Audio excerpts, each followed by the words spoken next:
When my daughter got married, I never mentioned the 30 million beachfront properties my late husband left me. Good thing, because he showed up with a lawyer demanding his share. But he had no idea I already knew who he really was. If you're watching this video, tell me where you're from or what time it is for you. If I fail today, I'll lose both my daughter and the life I built from windswept lots and stubborn faith. The ocean threw itself against stone as if it could wear the bluff down into its own idea of beautiful. My coffee steamed, my thumb worrying a dent into the cup's handle, the way grief had pressed a mark into me that didn't fade. When the bell rang, I already knew who stood on my front steps. Predators keep punctual calendars. I opened the door on a man with a sweet cream smile and a suit that cost more than my first house. Beside him, a man in a darker suit, shaped like a contract. "Maggie," the sweet smile said, as if we shared secrets. "This is Mr. Kane, my attorney. We'd love a few minutes of your time." "Of course," I said, because hospitality is a kind of weapon.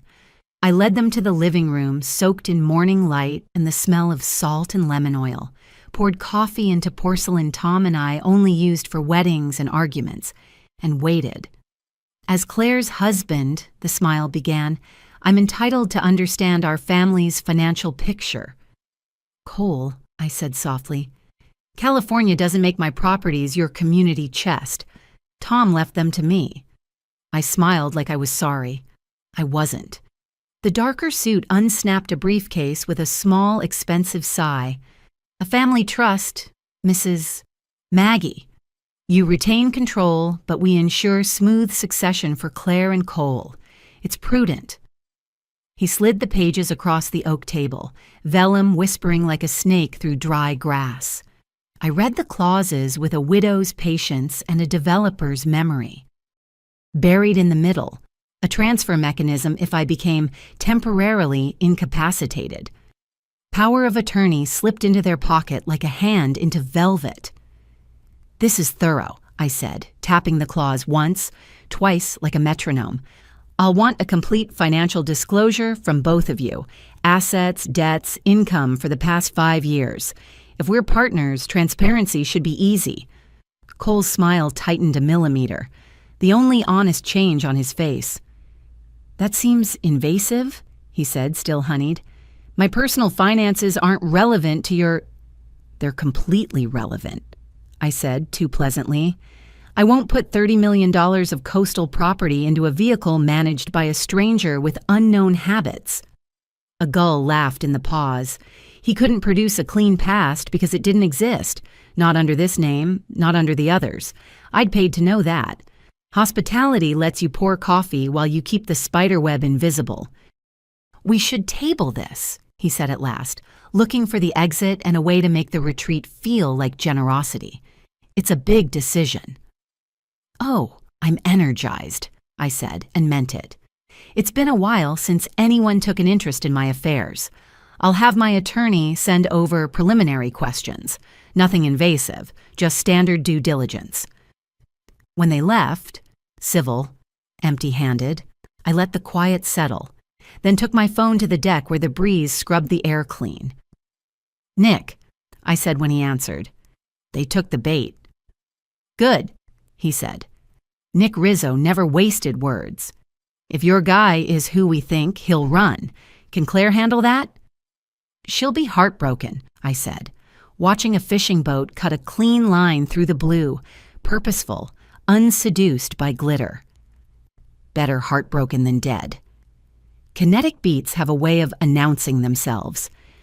3 days later, my phone rang and the voice on the other end wasn't mine. "Mom," Claire gasped. "He left. He took his clothes." "His car's gone. He said he needed space to think about our future." I drove over. The little apartment still smelled like the vanilla candles she'd always loved as a kid, a hopeful scent that's really a cover-up. She'd wrapped herself in a throw on the couch, eyes swollen, a tissue box hollowed out like a beached shell. I tucked a strand of hair behind her ear as if that could put a life back where it belonged. "I don't understand," she said. "We were happy." "Sometimes," I told her. People love the idea of someone more than the person himself. She studied me too long. You know something. This was the needle under my nail, the moment I decided to tell my child her husband was a story. I hired a private investigator, I said. From the beginning, something was off. Her face hardened. You did what? Cole's real name is Brendan Kellen, I said. He's had other names, multiple marriages. Women with money. I told her what Nick had found. Charges dropped like feathers at the hint of wind, accounts siphoned, a first wife who disappeared from paper and reappeared under a maiden name, miles away from the story he'd told. I watched my daughter close some internal door. I can't believe you did this, she whispered. How could you violate our privacy like that? How could he violate your life like that? I asked. But the truth is, the question didn't help either of us. Love throws a tarp over the facts and paints a sun on it. Weeks passed without her voice, and silence is a vicious roommate. I left casseroles, texts, voicemails, hope. Nick called with mile markers. He hit Scottsdale, then nothing. He's good at disappearing. Give him 6 months, he'll be someone else. The fourth Tuesday after the lawyer coffee, I answered my door and found Claire at the threshold, light making a halo of hair gone dull from not sleeping. She'd lost weight she couldn't spare. I need to know everything, she said, and those were the only words that made any difference. We sat at the dining table Tom and I had refinished one spring with too much sandpaper and not enough patience. I brought Nick's file. Photocopies, screen grabs, a paper life built out of erasures. I didn't editorialize. I didn't say I told you so. I gave her the evidence the way the ocean gives back what it can't keep, bit by bit, waterlogged true. The man I married doesn't exist, she said at last. He exists, I said gently. He just changes the label when the bottle gets too empty. Claire's voice went small. I told him about your properties. When? I asked softly, though the answer was already a bruise. Our third date, she said. He talked about someday hearing the ocean through open windows. I thought it was romantic to tell him you owned a lot of coastline. I didn't realize I was handing him a map. It fit too well to be coincidence. He had noticed her in a cafe by the campus, the way she lined up her grading sheets into neat stacks, underlined numbers with a steady hand. He had introduced himself as someone who respected clean thinking and then helped himself to the part of her that wanted to be seen as formidable. He knew who you were before the first latte cooled, I said, and watched my daughter break open, not with quiet tears, but with the kind of crying that draws your spine into a painful curve, the way storms bend trees that survive. You're not stupid, I told her when it ended. You were targeted. It was Claire, not me, who set the match to the next plan. She lifted her phone with a hand that had stopped shaking. He texted this morning, she said. On the screen, I made a terrible mistake. I'm getting help. Please give me another chance. He didn't get what he came for, she said, voice steady now. Men like him don't walk away from $30 million. He'll come back. You want to set a trap, I said. Yes, she said, and I want him to pay. Nick hated it. Of course he did. He put the word dangerous on the table like a badge. He could escalate, Nick said, his blue-collar voice going softer in a way that made it land harder. He's been accused of worse than theft. What would actually get him charged? I asked. Not rumors, not the boogeyman versions. What would stand up? Evidence of an ongoing crime, Nick said. Intent in writing or on tape. He knows to avoid that. Then we'll make him feel safe, Claire said, or watched by the only approval he wants. Nick looked from her to me and shook his head, but he started building anyway. A simple wire Claire could wear, a pair of cars on our quiet street that looked like commuters, a recording unit built into my sideboard, live when I tapped a spoon to glass twice. That night, the house had an extra heartbeat. Machines hummed their private hymns while the ocean threw itself into rehearsal for the next day's drama. I lay awake with Tom's pillow in my arms, listening to what fear actually sounds like.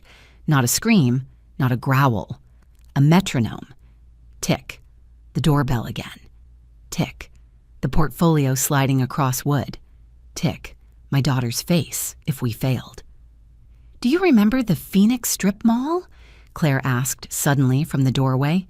She hadn't called it by the old name we used for it, the Albatross. But that's what it was. Tom had invested everything. The contractor ran like a rumor. We lost our first house. We moved in with my mother for 6 months. We rebuilt. "Your father said failure only wins if you let it name you," I said. "Then this isn't our name," she said, and we watched the dark bleed to silver. He arrived the next afternoon at 2:47, early enough to feel casual, late enough to assert control. I parked across from Claire's building, hands at 10 and 2 on the wheel as if a test were in progress. Through the discreet feed, I heard her open the door. "Sarah." He would have said that name once. He said Claire now, adjustable as always, relief in his voice like velvet. Apology arranged carefully the way you arrange expensive charcuterie. Nothing accidental, everything curated. He made his panic sound like wounded nobility. He made his absence sound like a gift. "I missed you," she said, and there was just enough truth in it to make the lie breathable. He pivoted fast. "Your mother," he said, "has a lot to manage. We need to protect her. Coastal assets aren't diversified. Climate rules, market whiplash, litigation. She's a target." If he'd been an honest advisor, the words might have been useful. Coming from him, they were a mask built to pass a photograph test. "Maybe we should all meet," Claire said. "Tonight or tomorrow?" "Tomorrow," he said instantly, urgency slipping out like a blade he tried to keep sheathed. "And don't involve outside professionals yet. I'll bring options." "Why not professionals?"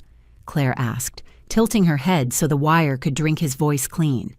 "Because I'm a professional," he said with a soft laugh, "and because strangers make vulnerable women do foolish things."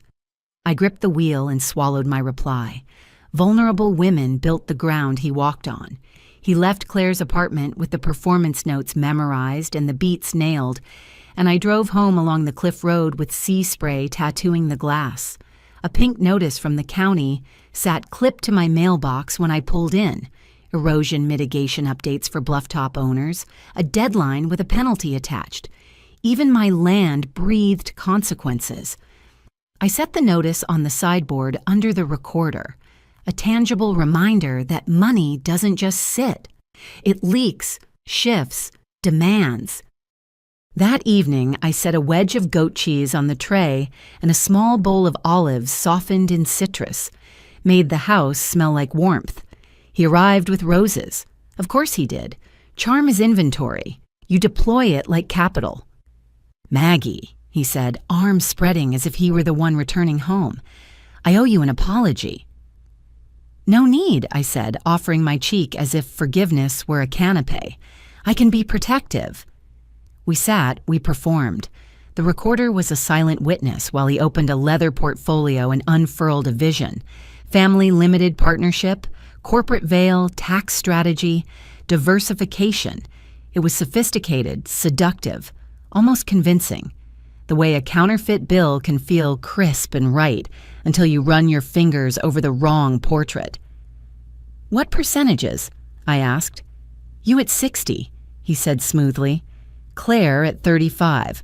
I'll take a small management stake, 5, so I can implement protections. We could paper this in a month." "Fast," I said. "Prudent," he said. Claire played her line perfectly. Dad used to say Mom was too trusting with financial matters. That particular revisionist history landed like a well-placed pin against the balloon of my restraint, but I let it float by. He smiled solemnly. "Your father was wise." If there's a universal tell among con men, it's reverence employed like stage lighting. We talked for hours. He, painting me as prey that only he could save. Me, playing the attentive widow who needed shepherding. When the performance ran out of oxygen, he stood, clasped my hands with a prayerful squeeze, and left us with a calendar and a promise. When the door closed, the house exhaled. I turned to the sideboard and tapped twice. Nick would be in a parking lot with earbuds and a legal pad, checking the audio like a lifeguard watches a crowded beach. I expected triumph. What I felt was a draft under the door. I poured myself a splash of wine and watched the blue fade to black. Sometimes the gut knows the script before the head sees the outline. His language had been too clean, his disclaimers too perfect. He'd never said the words a prosecutor could staple to a charge. It was as if he knew the walls were listening. The second kinetic beat arrives when a truth refuses to be polite. Nick called early. "Your boy's too smooth," he said. An FBI friend listened. "He's careful. It reads like legit advice. He might have clocked the wire." I was inventing a response when the front door opened and Claire stepped inside without knocking. "He's gone," she said, voice flat. "His car, his clothes, and he left me this." A note in careful print. "I know what you and your mother are doing. This isn't over. We didn't need Nick to translate. Cornered animals don't philosophize. They run or bite." My phone chimed. Unknown number. Instinct said no. Curiosity lifted my thumb. "Hello?" "Maggie," he said, voice calm enough to be a different species. "We should talk." "I'm not meeting you." "You hired someone," he said mildly. "Smart. You deserve a better adversary than boredom." "What do you want?" "To explain what your investigator doesn't know. Why I left Arizona 2 years ago. Why a widow named Vivian Chan would take your call tomorrow and tell you I never harmed her." My name tightened in Claire's throat like a fist. He continued, conversational, unhurried. "You're not helpless, Maggie. You set a table for me and recorded my appetite. That's not helpless. Let's not insult either of us." "Why are you calling?" "Because I prefer playing chess with someone who sees the board," he said. "Because your daughter, who loves you, I'm sure, wants control. And because you, more than anyone, know the difference between control and care." He let the silence unspool until I saw Tom's handwriting on old yellow pads, his columns of numbers, the way he'd put a star by risk and call it possibility. He had once lost us a house and given us a life. Failure had been a name we refused. "What are you proposing?" I asked finally, hating the part of me that wanted to hear. "Partnership," he said. "A real one. You bring capital. I bring access. We split profits by formula. We keep your home out of any vehicle. You make your own choices knowing the risks. You don't owe your future to anyone's fear." Claire shook her head, eyes burning. "Mom, I'm hanging up now," I said to him, and did. Then I set the phone down as if it might explode. Third kinetic beat, choice disguised as calm. I walked to the slider and opened it. The air smelled like kelp and something green and new. The county notice on the sideboard flapped once in the breeze and lay still again. Deadline waiting. Penalty certain if ignored. Money had never been the point. The point was the right to sign my own name. "Here's what I'm willing to do," I said to the empty room first, the way you practice a speech before the person it's meant for arrives. "You, Cole, will give me what you refused me when you wanted my trust. Transparency, and then I'll decide if you deserve mine." Before bed, I drafted an email to my attorney requesting a set of questions any clean advisor would welcome and any dirty one would run from. I sent a copy to Claire and to Nick. Beneath the window, the ocean rehearsed. It always did. When morning came, I printed the questions and slid them into a manila folder. If I failed today, I would lose my daughter. If I succeeded, I might lose her for a while anyway. But I wouldn't lose the life Tom and I had built out of bad luck and nail guns and faith. I set the folder on the table. The stakes felt like gravity, the honest kind that keeps you from floating away. At 9:03, I received a message with no greeting and a promise hiding like a splinter. Noon. Your house. Bring coffee. No lawyers. I poured as always. Hospitality can be a blade. He never showed. By 12:20, the coffee had skinned over, and the gulls were loud on the wind. I stood there in the quiet, the county notice vibrating slightly in the draft, the manila folder like a passport I hadn't used yet. A single sentence arrived at 12:21. We're done here. He'd fled the way he always did when a mirror got too bright. That was the arc for the day, elegant in its smallness, brutal in its truth. I'd kept my properties, I'd kept the wheel, I'd lost the illusion that those things could be kept without a cost. I texted Nick. He ran. I texted Claire. He ran. I told myself that sometimes survival looks like a door that doesn't open, and sometimes it looks like a woman locking it from the inside and turning back toward her own life with the coffee still warm enough to drink. If I failed today, I'd hand a predator our playbook and watch him flip it into ours against us. The man in the windbreaker didn't introduce himself. Process servers prefer efficiency to small talk. He held out a stiff envelope and a neutral face. For Maggie Hale. The paper had the sweetness of fresh ink and the stink of strategy. Inside, a demand from Mr. Kane's firm to preserve all communications, a spoliation threat, and a paragraph that used the word defamation the way a man uses a bat when he can't win with a ball. I read it twice, then once more out loud with the ocean as my witness, preservation, not suit, a warning shot that also claimed the moral high ground. We are the ones protecting truth. You are the ones scheming. Nick arrived 10 minutes after I sent the photos. He read the letter, jaw working. He's trying to make you the aggressor, he said. If he files later, he'll point to this and say, I asked them to preserve evidence. They were running a smear.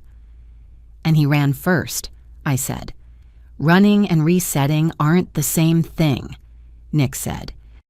Your guy's a reset artist.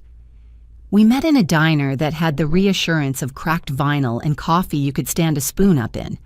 Nick brought a woman in a charcoal blazer who introduced herself only as Elena.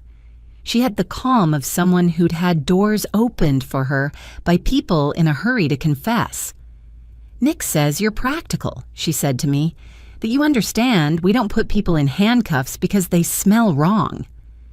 I understand I can't afford to be stupid, I said. She nodded. Then here are the rules.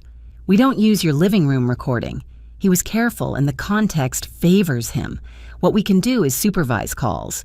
You'll be yourself. He'll be himself. If he starts steering toward fraud, we'll hear it. And if he doesn't? I asked. Then you'll know that too, she said, which has value, even when it isn't the kind you want. We staged the call 3 hours later in my kitchen with the window cracked so the sea could keep pretending it was only water. Elena set a small gray rectangle on the table. This line routes through our system, she said. When he answers, identify yourself. No scripts, no baited words. Ask the questions you'd ask if no one were listening, because he'll feel it if you act. I dialed. He picked up on the fourth ring, casual as a cat stretching. Maggie, he said, as if we'd never said we were done. I want clarity, I said, about what you proposed, about what you meant by management stake, about why you think my assets are vulnerable. First, he said, silky, I didn't propose anything. We talked hypotheticals. I gave you general thoughts, education, not advice. You should, of course, consult independent counsel. It went like that for 12 dull, dangerous minutes. Every time I pressed, he softened the edges. If someone were in your position, if a family were considering, if a widow desired prudence. He was a surgeon of disclaimers. By the end, there was nothing to suture, no flesh, no wound, just gauze. He followed with an email so pious it might have worn a collar. Maggie, good speaking with you. To confirm, we have not engaged, and I have provided no advice, only general educational commentary. Please disregard any hypothetical scenarios as non-actionable. Should you choose to retain professional services elsewhere, I wish you and Claire the very best. Cole CC'd Mr. Kane. Of course he did.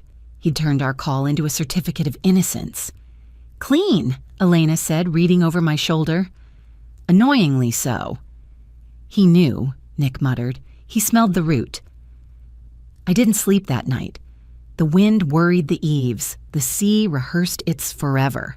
My mind replayed his voice, how he'd made himself a man who only wanted us to be careful. By morning, I decided on a new line. Never chase the man who wants to be chased. Stand still and make him choose. Claire didn't agree. He texted me, she said, eyes raw from a kind of crying that doesn't leave tears behind. On her screen, I want to apologize face to face. No devices, no mother, just us. You're not going alone, I said. I wasn't asking, she said. And there it was, the inheritance I recognized, her father's insistence wearing my voice. We chose a park with hardly any trees and too much sky. Nick parked down the block. I wore sunglasses and a hat that made me look like a woman avoiding sunspots. Claire arrived first, alone. Cole walked up empty-handed. No roses this time, just a little gray pebble he set on the bench between them. He tapped it. The tiniest hiss lifted into the air and settled over their conversation like fog. White noise. Not a pebble. A shield. I could still see, even if I couldn't hear. He leaned close without touching. He used his hands like parentheses. Claire's shoulders stayed squared even when her face went soft, which is how I knew she was telling the truth while holding some back. After 20 minutes, he stood, kissed the air near her temple, and left with the pebble in his pocket, a magician taking his misdirection home. What did he say? I asked when she reached the car. That he wants to earn back trust, she said, voice steady, that he was scared of you, that you were moving too fast, that he cares about protecting me from being controlled by anyone, ever. Did he ask for anything? Nick said. Not ask, she said. Float, separate accounts. Me establishing independence from you, legally and practically. No more allowances, he said, like I'm 16. And did he? I started, then stopped. I'd promised myself I wouldn't insult her with the question, are you sure you didn't tell him something you shouldn't have? He doesn't need me to say things out loud, Claire said quietly. He reads what I'm not ready to admit. We sat in the silence you get after a storm surge when the water pulls back and shows you what it's taken. He's turning you into the story, I said, the heroine who breaks free. Maybe I am that, she said, and pain did something elegant and terrible to her. The next day, he turned up the pinch. A courier brought another letter, this one smoother. Cole Maddox requests a good faith meeting to clarify misunderstandings and to propose a pro bono review of coastal risk exposure. It was showmanship pitched as charity. It also suggested a date, a time, and, this part almost made me laugh, a dress code, business casual. Control the frame, control the fight, Nick said. He's baiting you onto his stage. He wants us to decline so he can paint us as unreasonable, I said. He wants you to accept so he can paint himself as benevolent, Elena said when I forwarded the letter. Both are wins for him unless you change the frame. How? I asked. Make him answer to a neutral process, she said. You invite him to submit a written proposal to your attorney with a standard due diligence packet from him. Identification, licenses, a complete client list, references. If he refuses, you have a non-emotional reason to disengage. If he complies, he gives us names. I typed the invitation and sent it, stripped of adjectives. He replied in under 5 minutes. Happy to provide high-level thoughts, but out of respect for my privacy and the confidentiality I owe former clients, I don't disclose lists. If this is a barrier, I understand and wish you both peace. He's building a record that says he's cautious and you're intrusive, Elena said. It won't get him arrested. It might get him believed. That afternoon, I found a drone hovering over the bluff, its camera eye curious, its little rotors whining like mosquitoes with MBA degrees. I recorded it with my phone, then watched it zip away toward the public beach access. Maybe it was a tourist toy. Maybe it was surveillance from a man who liked to know what kind of locks a woman used. I brought the drone footage, the letters, the email, my rage, and my restraint to my dining table, and sorted them into piles: evidence, theater, noise. When I looked up, the county notice stared back from the sideboard like a bill you can't charm. Deadlines, fines, real life asking for attention while the shadow play craved a spotlight. Choose the problem that actually exists, Tom used to say when I was trying to fix a feeling with a plan. He was right then. He was right now. I made a call about erosion mitigation. I scheduled the surveyors. I wrote a check. And then I wrote to Cole, polite to the edge of cruel. Cole, thank you for the offer to clarify misunderstandings. We're declining any meetings that aren't documented end to end. If you wish to submit a written, signed proposal with your credentials, we'll review it with our counsel. Otherwise, this is goodbye. R. Maggie. He didn't answer. Instead, Claire got a message that was so exquisitely pitched, I wanted to frame it as evidence of nothing and everything. I'm sorry I frightened you. I want you to have a life no one can take from you. If that life can't include me, I'll accept it. Just don't let fear pick your name. He's good, Claire said, not admiring exactly, but not. He's a mirror salesman, I said. He brings the one you want to stand in front of. We were done, I told myself. We had set a boundary, paid an actual bill, called a bluff. Power likes the feel of its own hand. He'd look elsewhere for easier skin. I poured coffee. I watched gulls heckle a fisherman. I let my phone stay face down for an hour. When I finally flipped it, there was a voicemail from a number that didn't mean anything yet. A woman's voice, careful, educated, with steel under the courtesy. Ms. Hale, my name is Vivian Chan, she said. You don't know me, but the man you call Cole once helped me make a choice I don't regret. I'm in town. I'd like to speak with you. Today, if possible. I think you've been given a partial story, and I don't like partials. Call me back. I played it twice, then a third time with the sync running just to hear how her name sounded over water. Elena, I said into the phone. I'm here, she said. A woman called, I said. He told me she would. Good, Elena said. Then either he's bluffing and we'll see the seams, or he isn't, and you'll learn something dangerous. I ended the call and stared at Tom's empty chair, then at the county notice, then at the ocean doing what it always did, shifting, wearing stone down into its own idea of beautiful. If today's pinch was meant to make me small, it had failed. It had reminded me who I was. I dialed Vivian Chan. Miss Hale, she said unflustered. Coffee, neutral ground, 30 minutes. I'll bring documents. You bring questions. Done, I said, and wrote the time on the back of the spoliation letter with a pen that didn't shake. The wire hadn't caught him. Maybe the clean pitch would catch me. We were about to find out who was playing whom. If I failed today, I'd mistake control for safety and call it love. The cafe sat on a corner that took light like a compliment. Midday traffic hummed. I chose a table under the window where strangers could watch me if stories needed witnesses. A woman in a navy dress walked in with a leather folio tucked under her arm the way some women carry flowers. She saw me and didn't smile until she arrived, as if saving the expression made it more valuable. Miss Hale, she said. Vivian Chan. Her hand was small and cool, her posture the kind that doesn't apologize. We ordered coffee. She set the folio down and slid a single page free. Not a speech, a ledger. I don't intend to litigate his character, she said. I intend to show you numbers and choices. Then you can decide whether your fear is a fact or a habit. I bristled and then forgave myself for bristling. Habits are how widows keep breathing. Show me, I said. Line items, transfers, signatures.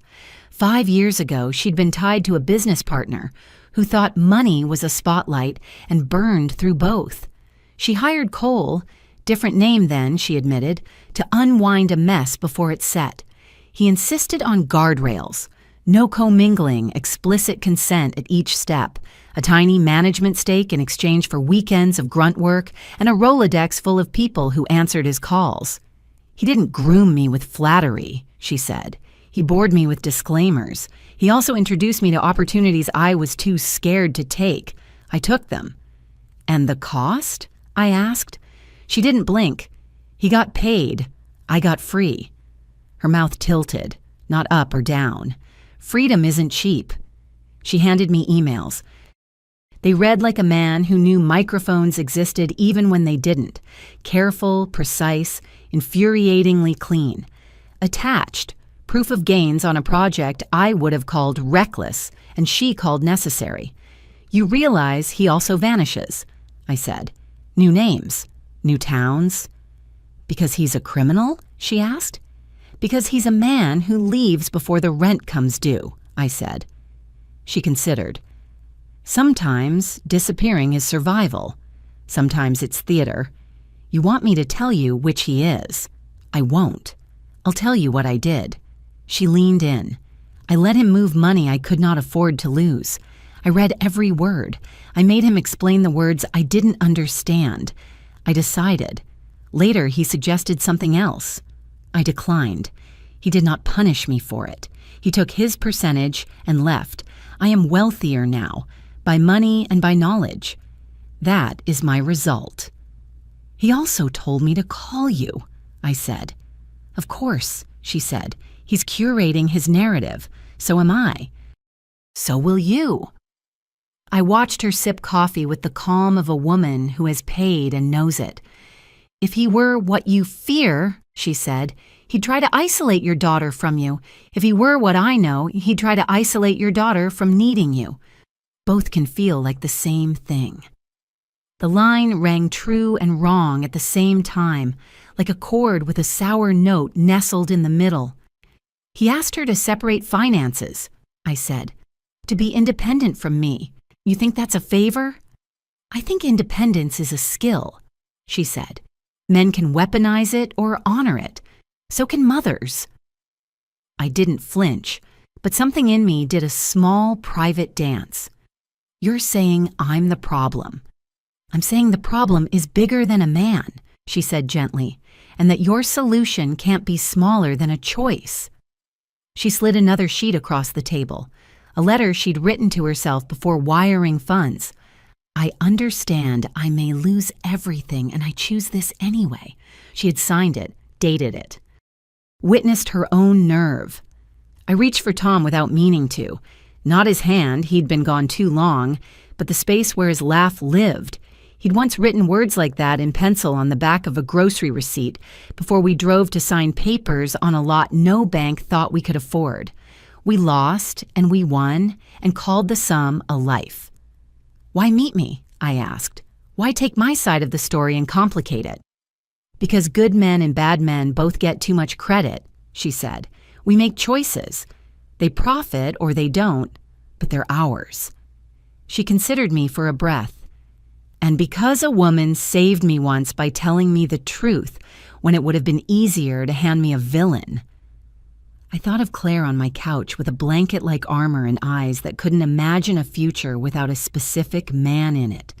I imagined handing her an easy villain and how fast it would sour in her mouth the next time she wanted to be brave. Do you think he's safe? I asked. Vivian's gaze didn't drift. I think safety is the wrong question.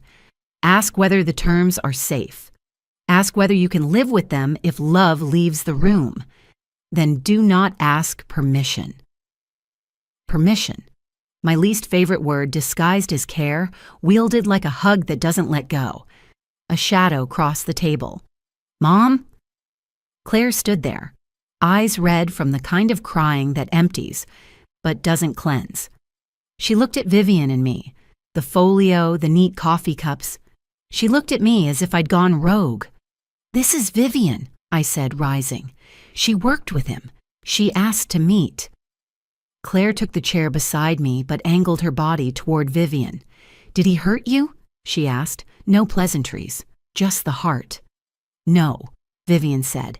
"He gave me a decision and consequences."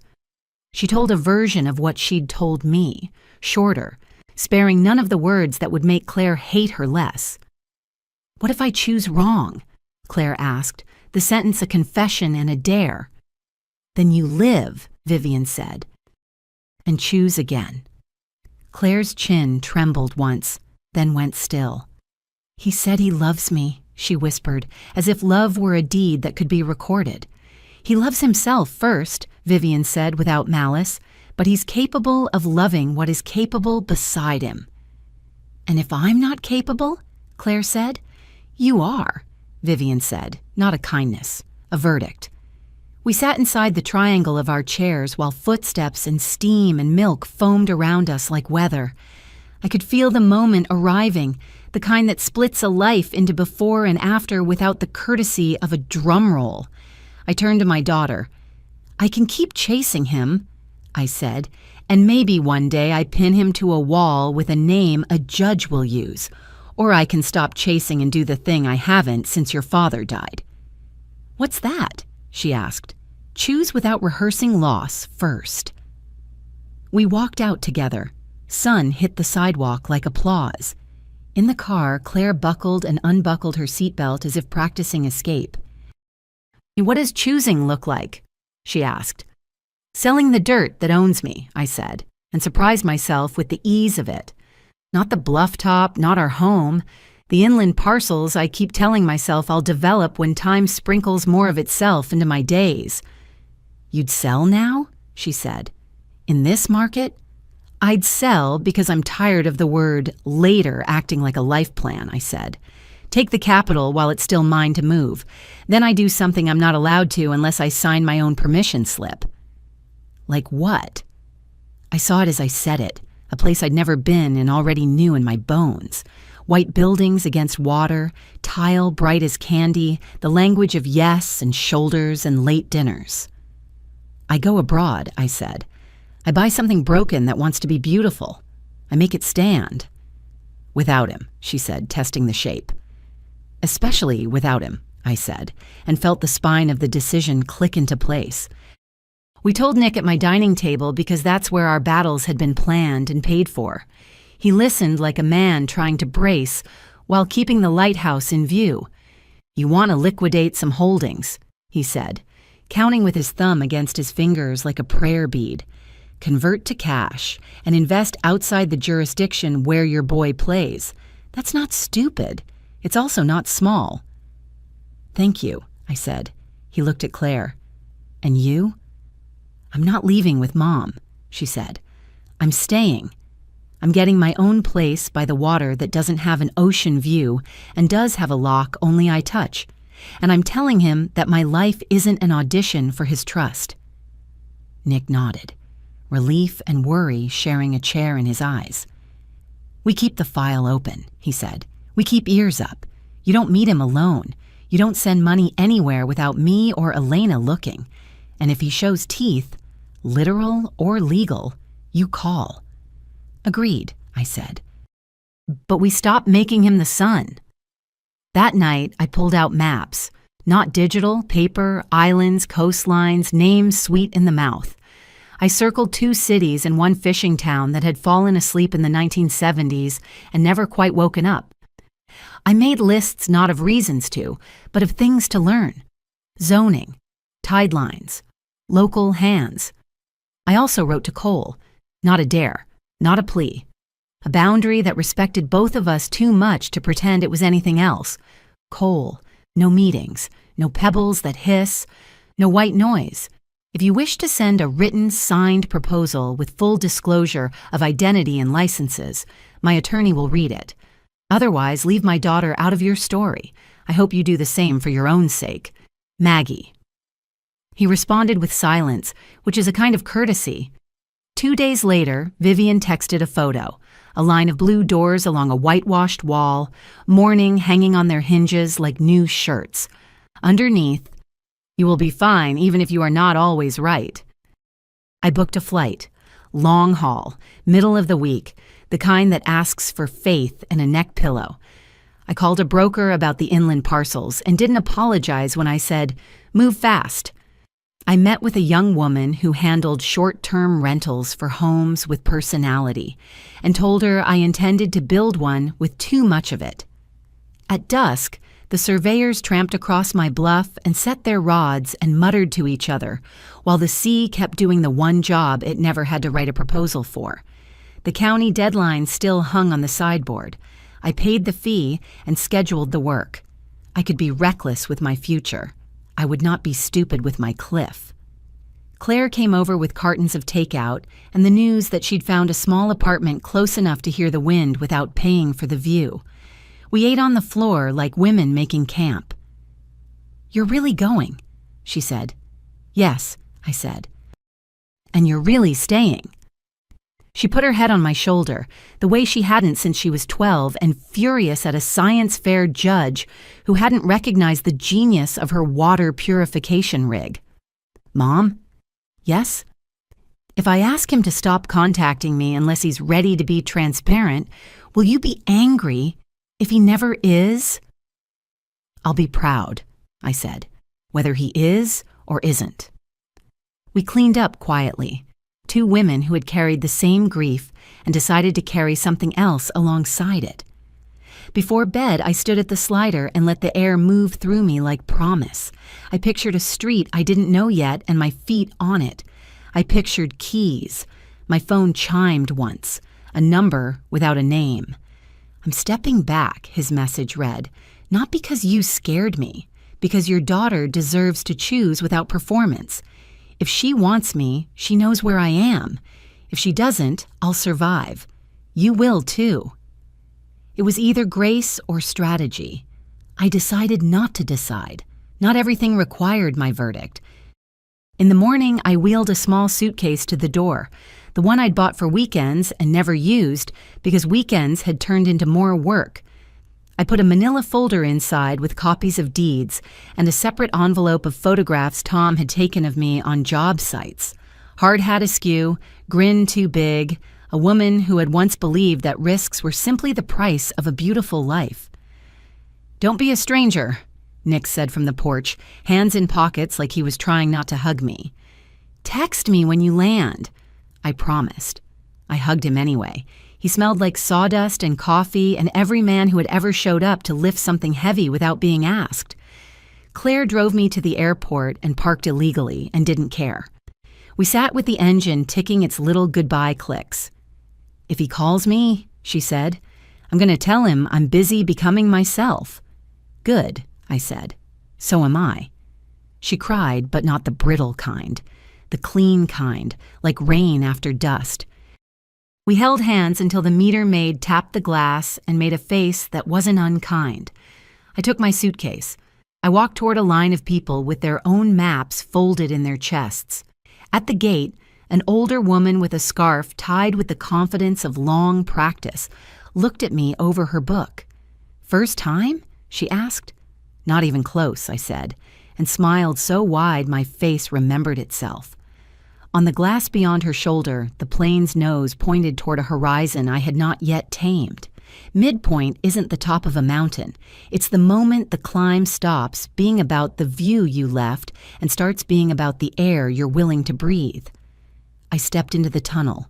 My name was my own. I did not ask permission. If I failed today, I'd be broke and humiliated on another continent. The island rose out of the early light like a promise that couldn't read fine print. White walls, blue doors, laundry strung like flags of surrender. My taxi coughed up the hill to a pension where the owner's mother watered geraniums with the seriousness of prayer. I slept 3 hours and woke to salt in my hair and a list in my pocket. Call the broker, walk the site, touch the walls with my own hands. He met me in a square haunted by cats and espresso. "I'm Costas," he said, handsome in the shameless way of men who grew up near water. You want the cannery. I want the bones, I said. The cannery is just the story. He laughed, pleased. We took the lane along the harbor to where a long, low building dozed in sunlight. The roof line sagged like a tired shoulder. Salt had eaten metal clean. Windows blinked salt crust lids.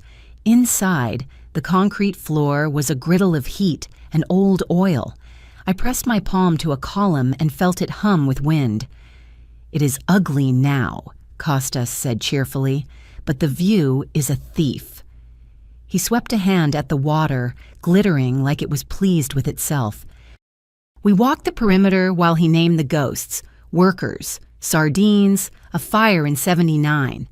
The back lot bled into a wedge of rock where boys dared each other to jump.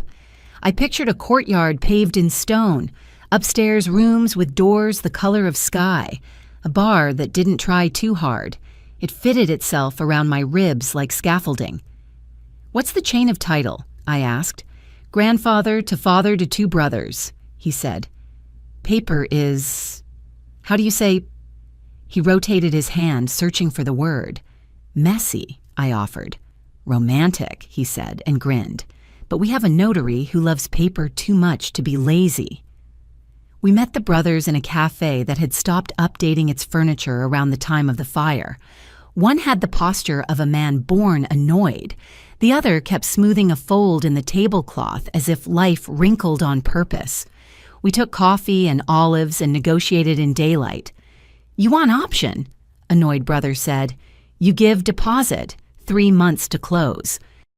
If you do not close, we keep deposit and sell to your enemy. I don't have enemies, I said. You will, he said, and smiled without joy. We haggled. We wrote figures on napkins.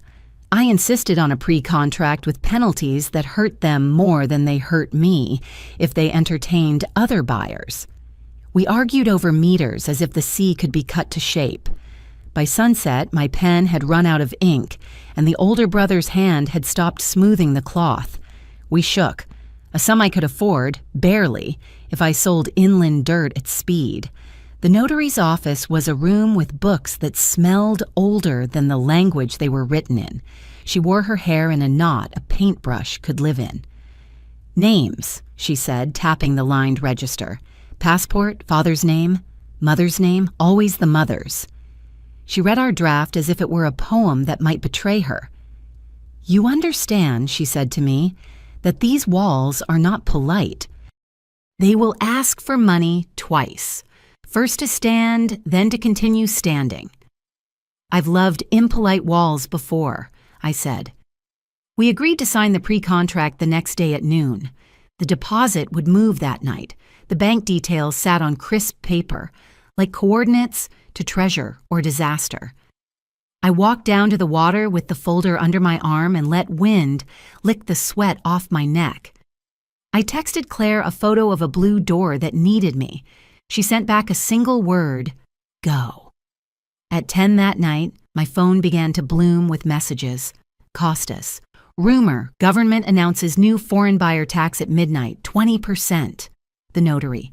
Do not panic. Rumors are a sport. But be ready. Annoyed brother. We sign at new price if law changes. My stomach went cold and useful. I called the notary. If we sign before the announcement, then they cannot reach back, she said, but you need evidence of deposit in process. It's 10:40, I said, and midnight is a liar, she said. It can arrive early. I have been calm twice in my life, the way a surgeon is calm.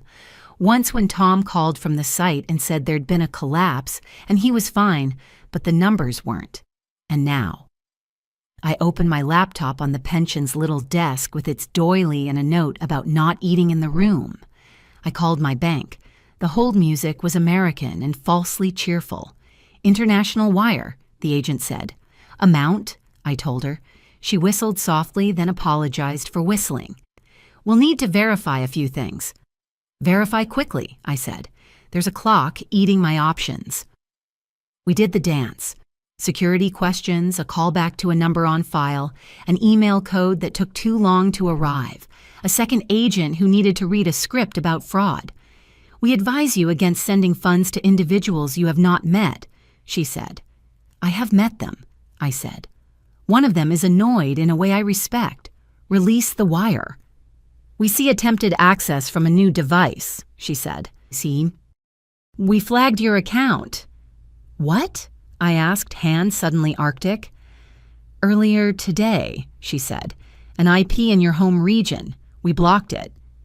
Maddox, I thought, or someone who thought like him. The timing was a violin tune just off perfect. Lift the flag, I said. This wire goes now. It will require a supervisor override, she said. Please hold. I texted the notary. Bank flagged. Resolving. I texted Claire. Someone knocked my bank while I was asleep in their morning. She answered. We're fine. Keep going. The supervisor came on with a voice like glass you never quite trust. Ms. Hale, we can push the wire, but we need you to confirm you understand we cannot recall it once it settles. I understand, I said, and I understand risk. I raised a child in a building. Please, move. She took the information. She made me read the beneficiary name twice, the numbers 3 times. The clock on my screen said 11:36. The pension owner knocked once and slipped a plate of cherries inside, as if midnight were nothing a fruit couldn't sweeten.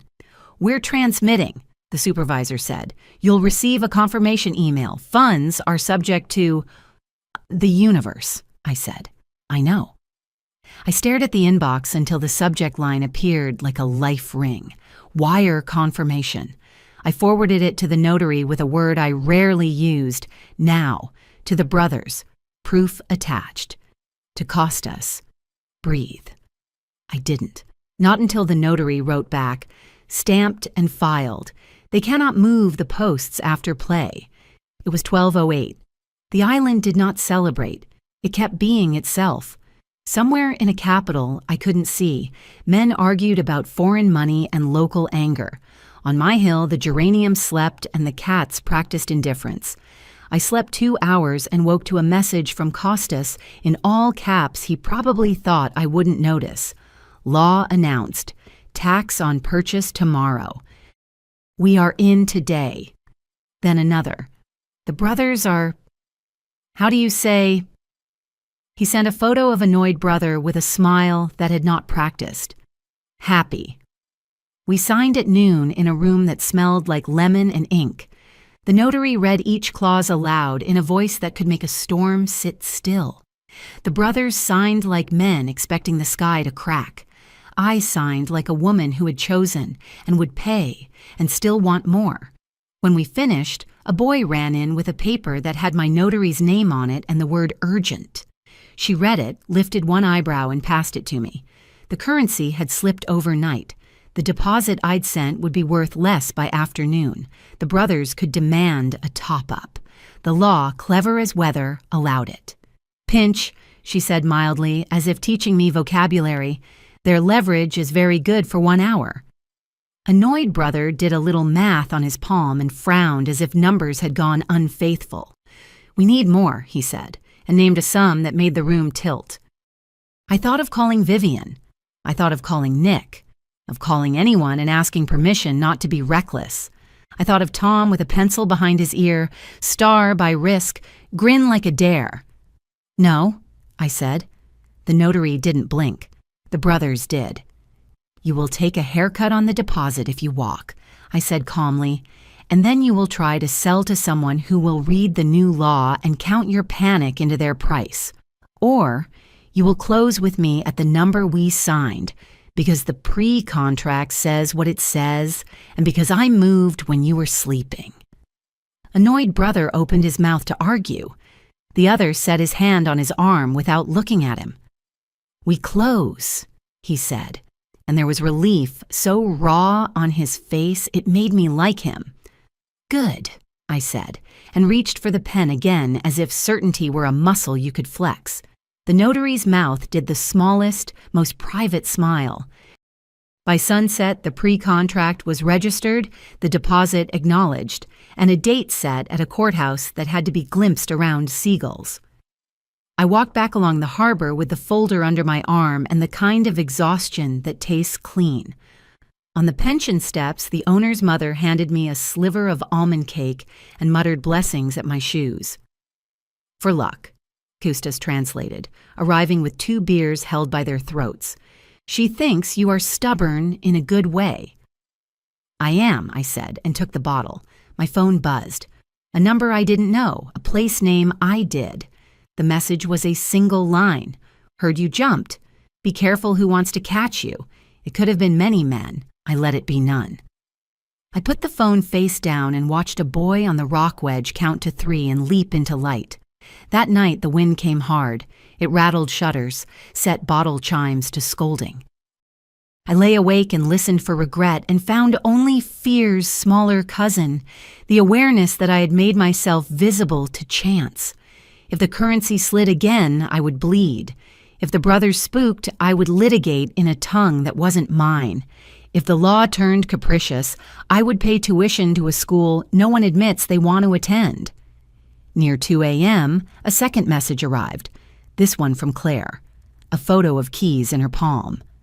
My lock, she wrote, my name on the lease. I told him not to call unless he had a real name and a real plan.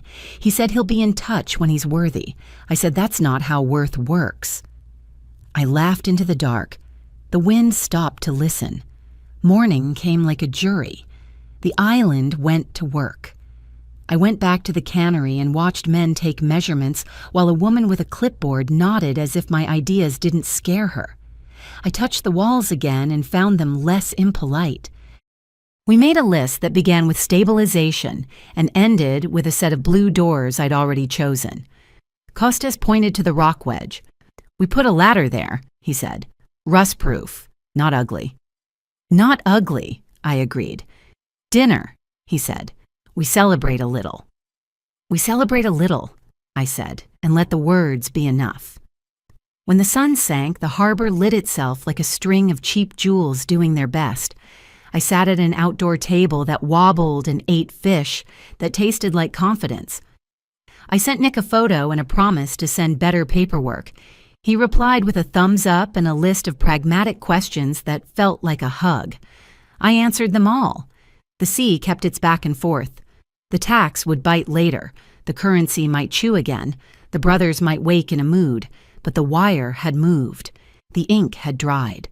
The leap was not graceful, but it cleared the gap. Tomorrow, Kostas said, raising his glass. Tomorrow, I said, and let myself believe in it.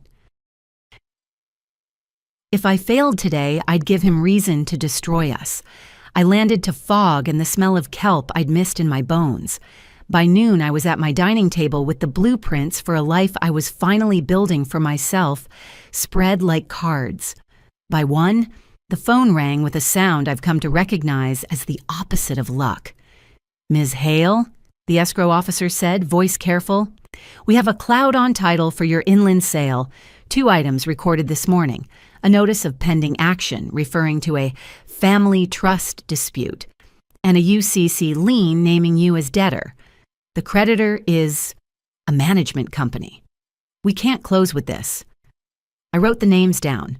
The management company had a clean, handsome title, like a smile in a suit. The law firm on the notice was Mr. Keynes. Understood, I said. I hung up and stared at the county notice about erosion mitigation still clipped to my sideboard. Real cliffs, paper cliffs. Both fell if you didn't brace in time. I drove to the county building with a folder of deeds and my driver's license and the temper I had learned to keep on a leash. The clerk tapped keys and frowned. Power of attorney recorded yesterday, she said, purporting to appoint a representation agent to make filings in your name. Purporting, I repeated, the word tasting like a splinter. That signature isn't mine. She slid the scan across her screen. The scrawl looked enough like me to pass a lazy glance. The notary stamp belonged to a person with a name too generic to disprove at a counter. I felt anger change state from heat to wind. What can I file now? I asked. An affidavit of non-consent, she said, already printing a form. We flag the index and notify the parties. You'll still need a judge to expunge. I filled the lines, hands steady. Can you tell me who walked this in? She couldn't. Rules. She did, however, tilt the page so I could see the last 3 digits of a phone number on an internal memo. They were enough to tell me what I already knew. I stepped outside into a gray that wanted to be rain. I called Elena. He filed a fake POA, a UCC, and a LAS pendants. I said, my sale is frozen. The deposit on the island will eat me if I miss timetables. Send me copies, she said, and breathe. Forged instruments are a language I speak. By the time I reached home, 2 envelopes waited. One was a velvet threat from Mr. Kane. Our client intends no harm. He merely seeks preservation of assets pending clarification of your intent. The other was uglier, a letter from my bank holding a line of credit in review due to competing claims. I made coffee I did not need. I called the buyer of my inland lots, a woman who had once bought a house from me, sight unseen because she believed in my eye. We're tangled, I said. Give me 72 hours. You can walk after that without penalty. She trusted me. I trusted that trust like a fragile bridge. At 5, Claire arrived with groceries nobody would taste. She read the papers, then put both hands on the table as if steadying it would steady the day. He's saying you're vulnerable, she said, that he's protecting me from being cut out. He's weaponizing son-in-law. He's weaponizing paperwork, I said. We were still standing like that when headlights slid up the driveway and went still. A car door shut with a quiet that felt practiced. He came up the walk alone. No roses, no lawyer, just the confidence of a man sure he controlled the next scene. Don't open, Claire whispered. I'm done being a roomer in my own house, I said, and cracked the door with the chain engaged. He smiled as if the previous months were foreplay to this conversation. Maggie, he said, easy. We need to talk like adults. You forged my name, I said. Adults use their own. He didn't blink. No forgery. A placeholder filing to ensure bad actors don't strip assets before a fair structure is in place. We can clean it in a day. Remove it, I said. I will, he said, if we agree to a narrow management arrangement. 5% to me, nothing moves without dual signatures, your home excluded. We can even sunset it after 2 years. You keep control without being reckless. Claire stepped into view behind me. He didn't look surprised. He never did when the world arranged itself to flatter his guesses. Claire, he said softly, protecting your mother in spite of her is not betrayal. It was such a precise lie, half praise, half poison, that I wanted to applaud the craftsmanship.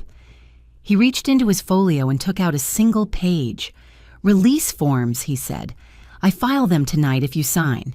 If you don't, the liens remain while we litigate, and the court will wonder why you fear scrutiny. The page was genuine enough to fool a tired clerk. It was also extortion so clean it felt like a shower. I let the chain dangle and opened the door wider. Come inside, I said. We can sign at the table. He shook his head, smile settling. No devices, he said, glancing past me at the rooms where we'd once tried to trap him with microphones. We'll sign here in the open. You're frightened of the wrong things, I said. Experience makes its own list, he said lightly. A sedan I recognized as Nick's eased to the curb across the street and went dark. A second car I didn't recognize idled near the mailboxes. The night felt full of held breath.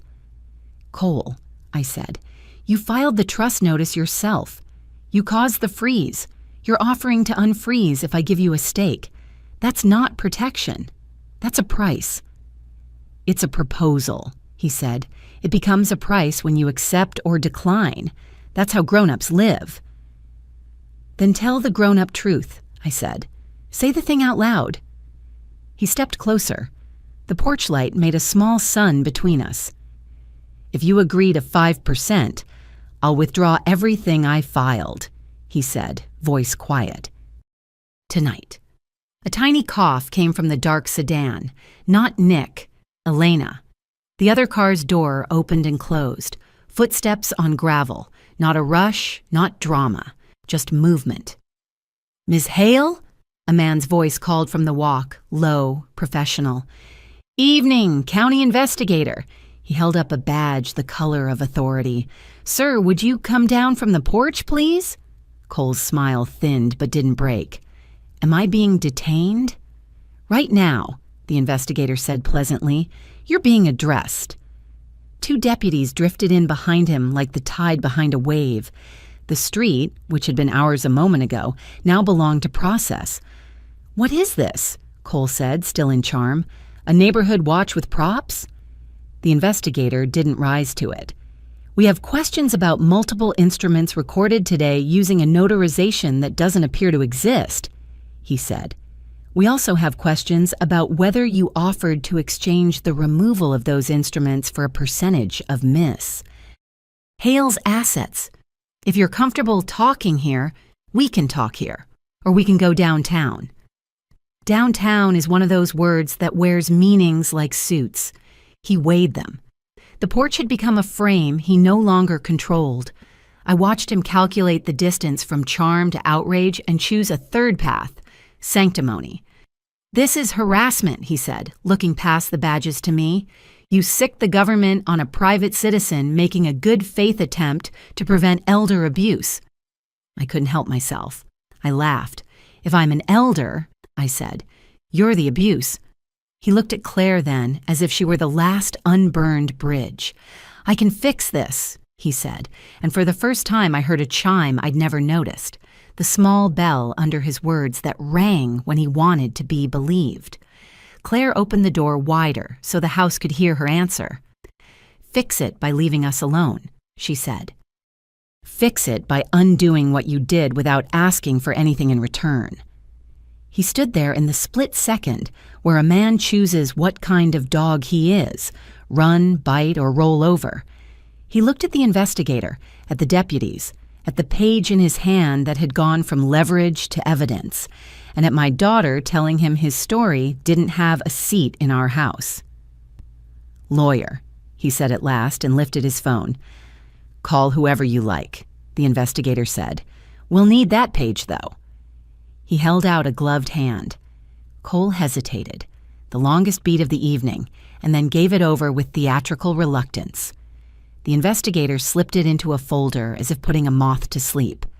Elena stepped out of the sedan then. Not a reveal, just a woman in a blazer walking toward a porch. He saw her and made the connection I could see in the muscles of his face. Whatever he'd said within range of the street tonight hadn't been private. Miss Rivera, he said pleasantly, like you name a storm to pretend you can own it. She nodded. Evening, she said. He lifted his chin a fraction. You know this ends with a settlement and everybody pretending they were reasonable, he said. Maybe, she said, but tonight it begins with you stepping off this property. He did. He put each foot on each step like he was being graded for grace. The deputies talked to him in the quiet voices men use when they can afford patience. The investigator asked for ID, then for something else I couldn't hear.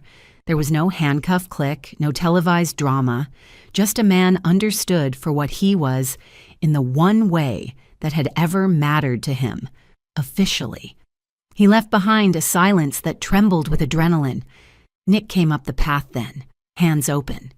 You okay? He asked, looking at my face before the porch or the paper. I am, I said, surprised by the accuracy. Elena stayed on the walk with the investigator. They conferred, nodded. She came to the threshold. The stamp on the power of attorney doesn't match any registered notary, she said. He's exposed. The list pendens is dirtier because courts don't love deciding intent at midnight, but we'll move to dissolve it in the morning. The UCC filing. A clerk can terminate with your affidavit and our report. It won't be instant. It will be enough. I need the inland sale to close, I said, or I lose a lot more than pride. I know, she said. I've already called your escrow. They'll accept a bond or a letter from the county if we file the affidavits tonight. Your buyer is nervous but reachable.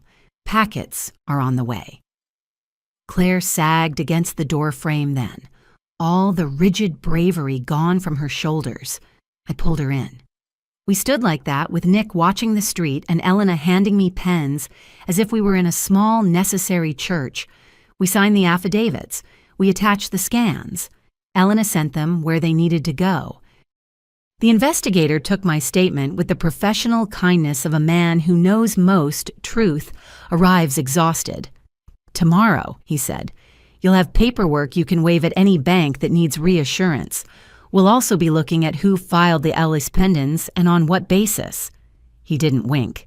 He didn't need to. He left. The deputies left. The street remembered itself. Inside, Nick poured water like it mattered. He's hurt, he said of Cole, meaning the kind of hurt that makes a man pick a different town. You hit the only bruise he cares about, consequences.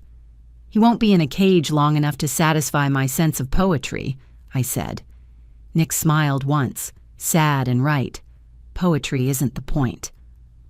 At 9 the next morning, a courier arrived with a letter from a judge authorizing the county to treat the forged POA as void and the UCC as fraudulent, pending a hearing. It wasn't a fairy tale. It was paper I could hand to grown-ups. 10 minutes later, my escrow officer called. With these in hand and a signed indemnity, we can close. The buyer texted a thumbs up and a photo of a sunrise. I went outside and breathed as if oxygen were new. At noon, the inland sale funded. The wire cleared by 2. I stood at my sideboard where the county notice had once mocked me and looked at the zeros that would make a building on an island stand. My knees went watery and I sat on the floor, not with relief, but with the exact weight of the price we'd paid for it. Claire came by with her new keys in one palm and a paper bag of sandwiches in the other. We ate on the steps because the steps were where everything had happened. He texted, she said, a single line. You win, for now. Winning isn't a thing you get to keep in a pocket, I said. It's a thing you do again if you must. She nodded. I'm changing my number, she said, not as an escape, as a choice. We took the bag inside. The house smelled like lemon oil and salt, and the warm, faint note of paper that has been signed by people intent on being alive. I called Costas and told him to prepare for an owner who was cranky about ladders and unreasonable about light. I texted Vivian a photo of the judge's letter. She sent back a line I wanted to tattoo on my palm. Not safer, braver. In the quiet after everyone left, I stood by the slider and watched the ocean wear the bluff down into its own idea of beautiful. The wind lifted the edge of the county notice, which I hadn't unclipped, and let it fall again. I took it down and filed it with the other evidence of adulthood. My phone buzzed on the table. Unknown number. I let it go to voicemail. I poured coffee. I went outside with my cup and listened to a day that had decided to keep me. When I finally pressed play, his voice filled the kitchen at a low volume, as if the house itself were tired of him. I'll be elsewhere, he said. A word of advice, Maggie. The world will call your choices reckless until they're profitable. Then it will call them inevitable. Try not to believe either. It was either wisdom or a parting con. I deleted it without saving and let the trash do what trash does when it's time. The cliff still needed shoring. The island would demand more than I knew how to give. The law would take its slow bites before spitting the fake paper out. But the freeze had thawed. The driveway had been mine again, and I had remembered what a woman remembers when she stops playing small. I am allowed to move. All is lost is a good teacher. The best lesson is that it lies. I picked up the suitcase I hadn't fully unpacked, slid my passport into the pocket, and went to bed with the window cracked so the sea could go on telling me the truth. Keep going. Tomorrow I would. If I failed today, I'd trade freedom for approval and call it peace. We held the family sit down at my dining table because every important thing in our lives had either been built on wood or argued over it. I brewed coffee in the good porcelain, weddings and arguments, because some traditions stave off superstition. Nick took the chair near the slider where he could watch the street without making a point of it. Elena came with a notepad and the kind of calm that makes mess behave. Claire set her keys in the center like a little sun. "I want rules," she said before the cups cooled, "for both of us." My heart did its little protective shuffle that had cost us so much already. "Say them." "No private investigators unless there's a crime," she said, looking at me. "No traps. If I ask you for advice, give it. If I don't, offer once and then stop. I choose who I love and who I leave. You choose whether to watch that without trying to steer the wheel from the passenger seat." "And you?" I asked, because boundaries work better in pairs. "I won't mistake independence for isolation," she said. "I'll tell you where I'm going when it matters. I won't hide to prove a point, and I won't let a man audition me for my own life." Elena nodded, not as an officer of anything, but as a woman. Nick made a satisfied sound that I'd once heard him make after a joist landed true. "Agreed," I said. The word felt like a plank clicking into place. Load-bearing. Elena set a single sheet on the table, a last remnant of the night on the porch, a proposed stipulation for mutual non-contact and withdrawal of all filings. No admissions, no money, no gags. "This is the clean exit," she said quietly. "You sign, he signs. The lingering papers die. No one buys silence from anyone." "Did he propose this?" Claire asked. "Not exactly," Elena said, "but his lawyer will accept it as of this morning. He wants to move on and look principled while doing it." "Do we want that too?" Nick said to me, as if the question were a level he could hold while I checked the bubble. I touched the page. The language was dry, almost kind. No 5%. No pebbles that hiss. Just the shape of an absence we could live with. "Yes," I said. "We want that." We signed. Elena took the page as if it were a baby she trusted herself to carry. "He'll counter with a confidentiality clause," she said. "We'll decline. He can live with it." "He can live with a lot," I said. "So can we." By afternoon, the escrow officer sent me a message with 3 words that let my shoulders drop for the first time in days. Cleared, funding scheduled. I walked to the sideboard where the county notice had hung like a sermon and filed it with a stack of receipts that all said the same thing in different fonts. I was taking care of what was mine. The erosion crew came at dawn 2 days later. They set orange flags with the solemnity of monks. They did not care about my dramas. They cared about soil and gravity and bolts that were longer than my forearm. I made coffee and stood on the bluff while the foreman, a woman with sun-blunt hair, explained how the cliff would hold. "You can't stop the ocean," she said, "but you can decide how your house meets it." "That sounds like a marriage lesson," I said. She grinned. "It's all the same physics." By noon, my phone chimed with a photo from the island. Costas. 2 thumbs up in front of the cannery's door I'd circled in my head 1,000 times. Under it, 4 words and a promise. Ladder ordered, not ugly. Claire drove over with a roll of butcher paper and 3 markers. "We're not doing gratitude lists," she warned. "They make me itchy." "What are we doing?" I asked. "Terms," she said, "for the next year." She drew 4 columns and gave them names. Money, work, love, home. We wrote like we were building a house. Money. Sell the inland parcels with no apologies. Keep the bluff safe. Finish phase 1 at the cannery with cash, not wishes. Work.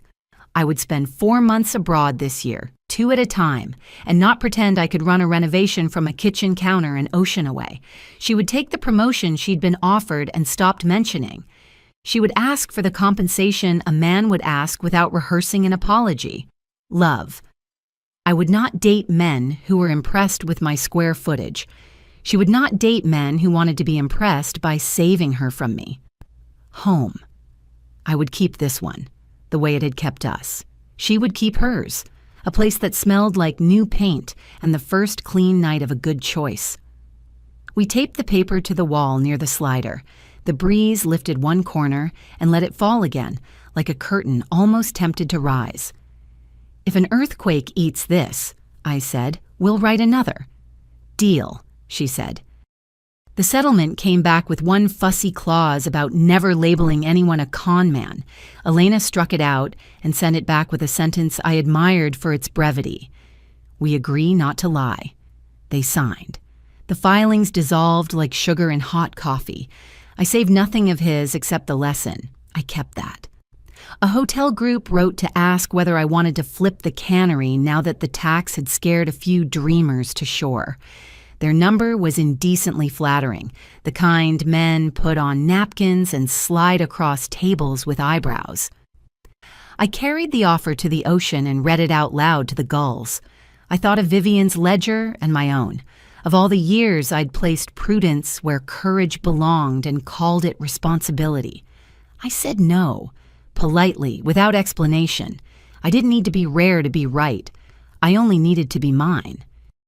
The night before my flight back to the island for the next round of signing and scaffolding, Claire cooked in her small kitchen and played music off a speaker the size of an orange. She'd hung curtains with tiny brass rings and a shelf too high for anyone but her to reach without a stool. The place felt like a woman's handwriting, curved in some places, firm where it needed to be. He texted her once while we ate, a number she didn't recognize and didn't have to, wishing you luck. She texted back a single period, then blocked the thread. She didn't announce it. She didn't make a speech. She just took the wheel. Later, after dishes and laughter and a small cry that washed nothing away and still helped, we walked the long block to the water. The sky did its peach trick. The ocean rehearsed forever. The bluff under our feet remembered its bargain with steel. "Mom," she said, and the question wasn't a question. "If I fall in love again, will you let me be stupid for a little while?" "I'll try," I said. "And if you're about to walk into traffic, I'll grab your shirt." "Fair. And you?" I said. "If I fall in love again with a place or a person, will you let me spend extravagant time on it?" She gestured at the horizon. I thought that was the plan. We stood until the wind found our edges, then went home because the next day needed us. The flight was long, with the usual indignities that make people mean at 30,000 feet. I slept hard and dreamed of blue doors lined up like teeth, waiting to bite into the day. When I woke, an older man across the aisle asked if I wanted his brownie from the tray. "I can't keep pretending I enjoy these," he said. We shared the laugh of strangers who know they'll never see each other again and are kinder for it. On the island, the cannery smelled less like ghosts and more like dust warming under a new sun. The notary wore her hair down, which made her look like a different season. "Sign here," she said, and then here, and then the line where I agreed to taxes and to time and to the possibility of the unexpected. I signed. It didn't feel like jumping this time. It felt like landing. Costas walked me through the marked rooms and the roof line that had stopped sagging and the future snack bar that would sell cold wine by the glass to people who were better at vacation than I'd ever been. "We can save this," he said, patting a wall that had once been the worst of it. "The bones are stubborn in a good way." "So am I said, and thought of the foreman at the bluff, of Viv's letter to herself, of Claire's keys in a little sun on my table. We painted the first test door. Not all of it. Just enough blue so the white could learn its new neighbor. It dried like a decision. That evening, I walked the lane by myself. Children yelled in a language I understood without needing the words. A woman hosed her stoop with a ferocity that looked like joy. I stopped at the rock wedge and watched teenagers count to 3 and leap with all the arrogance of knees that believe in tomorrow. A ladder glinted there, new and stubborn, not ugly. My phone buzzed, a voicemail from Nick. "Your crew's finishing the last anchors on the bluff. Looks good. Also, I stole 2 lemons from your tree. Arrest me." A text from Claire. a photo of her desk, messy in a way that meant work was winning. A line from Vivian, "Your blue is right. Don't let anyone say otherwise." I wrote back to Claire, "Proud." To Nick, "Theft forgiven." To Vivian, "I won't." I turned back toward the cannery, and that's when I saw him. No, not him. Not the man who'd tried to write his name across my deeds. Another man.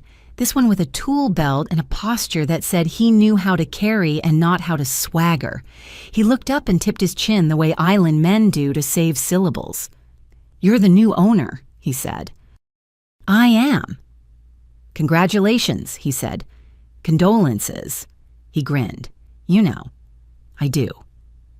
He went back to prying a board that had decided to retire. I watched him work for a minute the way I've watched men work my whole life, as a believer, not a scavenger. Then I walked on, because the blue on the test door had dried enough to make me reach out and touch it with 2 fingers, lightly, like the first note of a song I'd been humming for decades. On my last morning before flying home for the in-between, Bill's, the Bluff, the quiet part of Brave, I sat at a cafe that liked to catch the corner light and wrote a letter to myself on the back of a receipt. Not a vow. I'm too old to bully myself into goodness. A set of terms. I will not give away control to buy love. I will not disguise fear as planning. I will not call silence peace. I will choose and accept the cost. I will make things that stand.